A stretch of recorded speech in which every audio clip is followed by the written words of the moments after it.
This here is from the Asian News Network, and it feels suspiciously familiar to some things going on I see in the US. But what is the 4B movement and what does it mean for Filipinas?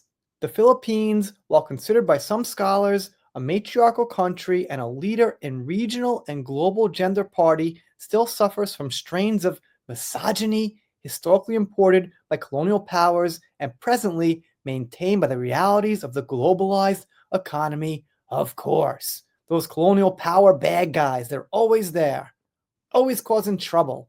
Following the re-election of Donald Trump as president in the United States 2024 elections, analysts have noted that the vote for Trump was a vote representative of a set of values, ideologies, and yes, policies that included hypermasculinity, which often carries with it misogyny. They use all these words with no details. And by the way, if like half the country or more thinks they want these policies that are more masculine or whatever they are, how about thinking about why they want it? Maybe there's a reason to it. Talk about it instead of just saying it's evil, it's bad, masculinity. It's so tiring, man.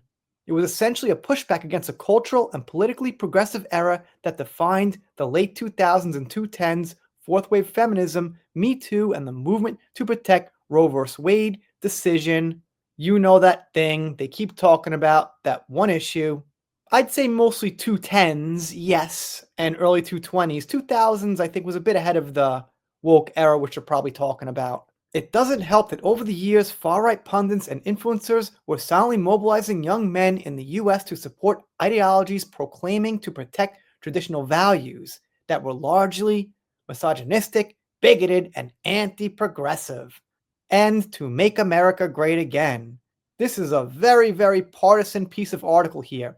And by the way, taking a bird's eye view, all right, let's say this is somewhat gender based. Let's say men dealt with this stuff for like 8 years. They took it. Some of them were loud, some of them complained, but they went on with their lives. And when women, let's say, take a little loss, they shave their head and go nuts, and they can't take it. That's what I perceive. Now, the whole entire thing was not about gender, but some of it was. So, assuming for the people it was about gender, that's kind of what I see happening from a bird's eye view. They haven't got to the Philippines yet, though. Due to cultural attitudes and norms such as machismo, 41% of these victims do not seek help, reports to Lancet. I'm sure there are absolutely real victims that do not seek help. That's fine. That's true. Having said that, I don't think there's a way to actually know who doesn't seek help. 41% could be an overshot. We just can't know, unfortunately. Echoing the above, Filipina PhD teacher and researcher from the University of Auckland, Leo Rodriguez tells Lifestyle over Messenger app, men have systematically been given privilege. Having that privilege challenged by progress can be seen as a threat. We see this with the men who voted Donald Trump who feel threatened by change and the loss of their privilege. That's not it. What it is for 8 years, constantly been called every name in the book. Even now, you're doing it, and people get tired. It's not that feelings are hurt, it's just tiredness from hearing it over and over and over. Also, yes, it's cultural. Having pretty much every movie you like, and let's just say the male characters you look up to, swap with a woman or racial swap for no reason, it gets tiring. And if you say something, you're the bad guy? Sorry, it's not how it works. So keep it up, and for better or for worse, we'll probably keep getting presidents like Donald Trump. What you have to do is concede a little bit and say, you know what? We kind of understand these things went too far. You're not actually misogynist and bigoted. That's the words we were using. And explain it a little better and talk about it intellectually instead of these buzzword name calls. So, like, what are we talking about here? What's the privilege men have? Military conscription? They've got to go to war when that comes up. Family court loss? Men lose most of the time in court. I know firsthand from people close to me. They get to be homeless more. They get to do deadly jobs more. Essential jobs that run society. They get to be called sexist if they want their own private spaces, like gyms, for example. If you look up all female gyms, they exist. All male gyms, I think They're rare in certain places, but they're really tough to get going, and if they do, you know, people are like, "Well, we gotta get women in there too, it's sexist, it's not fair." But when the opposite happens, it's all cool, don't say anything, all women stuff. So, I don't know, man, I just don't see it, how men are privileged. It kinda seems like it's the other way around. And it should be to an extent. Women need protection more and privacy more, but it shouldn't really be worded like men are so privileged. And these articles just go about as if it's plain fact. They say the former president in the Philippines remains popular because he says things like Trump and he's similar to Trump. Okay, why don't you figure out why people like that get popular and then try to work with that and fix it if you don't like it? And they ask why Filipino women didn't swear off men when this person won. The whole trick is that everybody knows the elephant in the room is the men they're swearing off are generally the ones they are not going to date anyway.